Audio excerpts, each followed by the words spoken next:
हम 80 सीट की जो मैं बात कर रहा हूं, यदि लोकतांत्रिक व्यवस्था को कायम रखा जाता है तब। लोकतांत्रिक व्यवस्था को यदि आप ध्वस्त कर देते हैं, लोगों को अपने मताधिकार का प्रयोग करने का अधिकार आप नहीं देते हैं, तो फिर कुछ नहीं होता। तब तो चुनाव कराने की जरूरत भी नहीं है। स्कूल में जो मैनेजिंग कमेटी का चुनाव होता था आपने तो बंद कर दिया। आपने कॉलेज में गवर्निंग बॉडी का जो चुनाव होता था उसे भी बंद कर दिया। तो इसमें भी क्या चुनाव की जरूरत, इतना पैसा खर्च करने की जरूरत है? जब जबरदस्ती ही जीतना है तो डायरेक्ट सरकार से नियम बना के अपने काउंसलर अपॉइंट कर दीजिए। इसकी जरूरत ही क्या है? अब आप पर निर्भर, जो सरकार में है, सत्ता में है, ये उनकी जिम्मेदारी होती है कि कौन सा परिवेश वो देश में, समाज में तैयार करना चाहते हैं। दोस्तों नमस्कार, मैं हूं प्रकाश चंद्रा और आप देख रहे हैं इस वक्त युवा शक्ति न्यूज। हर खबर पैनी नजर। दोस्तों कोलकाता से हम पहुंचे हैं आसनसोल में। यहाँ पर शीतलहरी का जो पारा है वो लगातार घट रहा है, लेकिन जो सियासी पारा है वो उसमें कहीं ना कहीं प्रतिदिन उछाल आ रही है। और इसका कारण है कि अब बीजेपी ने भी पूरी ताकत झोंक दी है। हालांकि दिलीप घोष जो कि उपाध्यक्ष हैं, भारतीय जनता पार्टी के राष्ट्रीय उपाध्यक्ष, उन्होंने कहा है कि ये सरकार में हर महीने जो चुनाव होते रहते हैं, इससे कहीं ना कहीं विकास जो है वो थम रहा है। अब यहाँ पर हमारे साथ जितेंद्र तिवारी वो हैं, और क्या कह रहे हैं जितेंद्र तिवारी? आपका बहुत बहुत स्वागत है जितेंद्र जी। बड़ी बात यहाँ पर यह है कि कोलकाता में तो इतनी ताकत लगाई तृणमूल ने, केवल 3 सीट उसे मिल पाई है। अब आसनसोल में क्या कुछ लग रहा है, थोड़ा बताएं। देखिए, ये तो निर्भर करता है कि तृणमूल कांग्रेस लोकतांत्रिक व्यवस्था में कितना विश्वास करती है। इस पर निर्भर करेगा कि आसनसोल में चुनाव का परिणाम क्या होगा।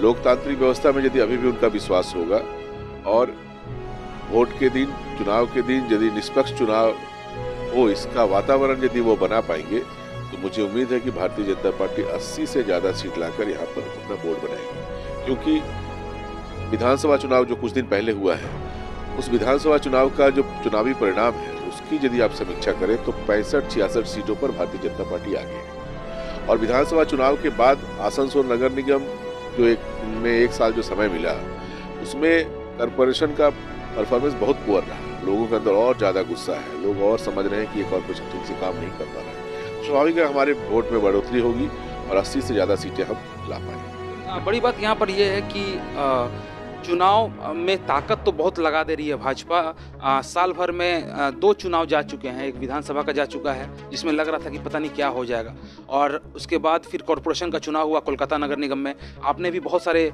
प्रार्थियों के लिए प्रचार खुद किया, हम लोगों ने उसे कवर भी किया था, लेकिन उस तरह के कुछ माइलेज मिले नहीं। तो आप किस बिना पर कह रहे हैं कि यहाँ पर 80+ सीट किस बिना पर कह रहे हैं? मैंने तो कहा आपको कि विधानसभा चुनाव में कुछ दिन पहले लोग कलकत्ता में विधानसभा चुनाव में एक भी सीट में हम आगे नहीं थे, लोकसभा चुनाव में हम कहीं आगे नहीं थे।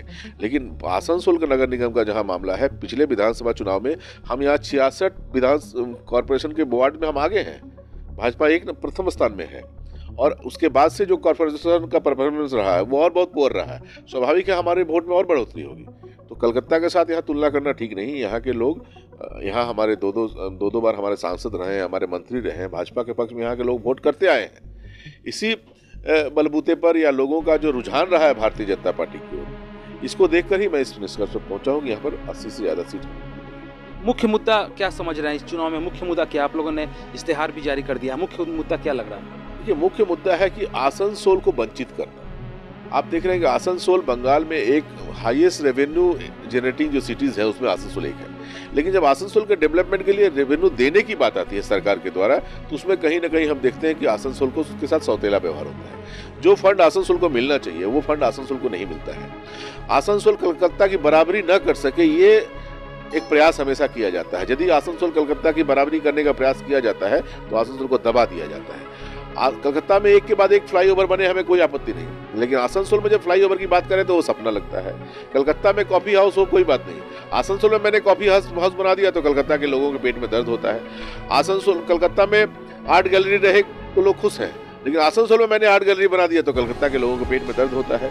और आसनसोल की अस्मिता के साथ खिलवाड़ कर रहे हैं कलकत्ता के कुछ लोग। और आसनसोल का जो पुराना इतिहास रहा है, पुराना जो गौरव रहा है, उसे धूमिल करने का प्रयास किया जा रहा है। तो आसनसोल की जनता अब जाग चुकी है और आसनसोल अपनी अस्मिता की लड़ाई लड़ेगा और आसनसोल जीतेगा। एक बड़े सवाल यहाँ पर यह भी है तिवारी जी की आसनसोल जो नगर निगम क्षेत्र है उसमें बहुत सारे ऐसे वार्ड हैं जो अभी भी बहुत विकास से वंचित हैं, पानी की समस्या कही है और भी बहुत सारी समस्याएं हैं। तो आप जब मेयर थे, ये सवाल मेरा नहीं है, ये सवाल यहाँ के बड़े तृणमूल नेताओं का है कि आप जब मेयर थे तो उस समय उन बातों पर आप ज़्यादा ध्यान क्यों नहीं दे रहे थे जो सवाल अब आज आप पब्लिक के सामने खड़े कर रहे हैं कि इस वार्ड में ये समस्या है, उस वार्ड में आपको भी तो पूरा मौका मिला, लगभग 1200 दिन से ज़्यादा आप मेयर रहे, तो क्या आपको ऐसा क्यों लग रहा है कि अब आपको सवाल समझ में आ रहे हैं, अब आपको वहाँ की समस्याएं समझ में आ रही हैं? ऐसा क्यों ये सवाल मेरा नहीं है, ये सवाल तृणमूल के बड़े नेताओं का है। देखिए, आपको ऐसा नहीं होता कि जो मेयर होता है वो खुद अपने घर से रुपया छाप कर ले जाए और काम कर दे। डेवलपमेंट करने का पैसा राज्य सरकार ही देती है, म्युनिसिपल अफेयर जो डिपार्टमेंट होता है वही देता है। मैं वही बात कह रहा हूँ, 5 वर्षों तक जो मैंने झेला है और उस आसनसोल के सर्वांगीण विकास के लिए जो फंड मिलना चाहिए था वो फंड नहीं दिया गया। और आपको शायद याद होगा कि जब नगर निगम से मैंने कुर्सी छोड़ी, मुझे हटाया नहीं गया था, मैंने कुर्सी छोड़ी थी, उस समय भी मैंने यही मुद्दे उठाए थे कि आसनसोल को वंचित किया जा रहा है, आसनसोल के लिए जो डिमांड है उसे नजरअंदाज किया जा रहा है म्युनिसिपल अफेयर डिपार्टमेंट के द्वारा।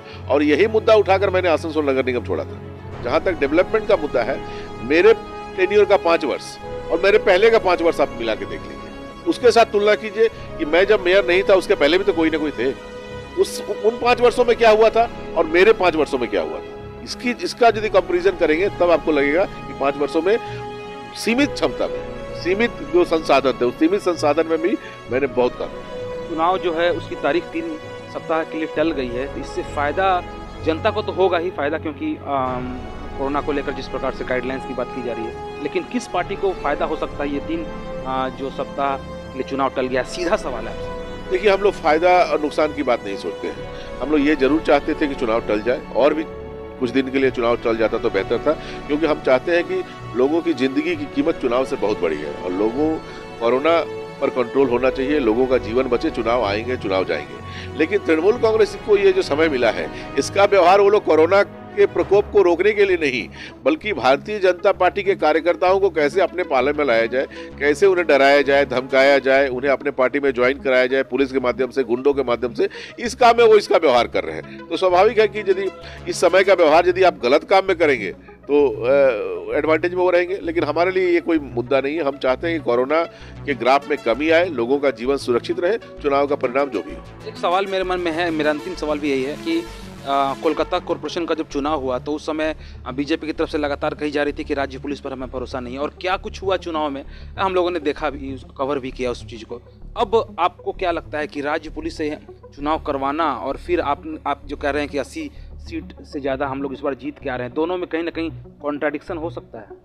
देखिए, मैंने पहले भी कहा है कि हम 80 सीट की जो मैं बात कर रहा हूँ, यदि लोकतांत्रिक व्यवस्था को कायम रखा जाता है तब।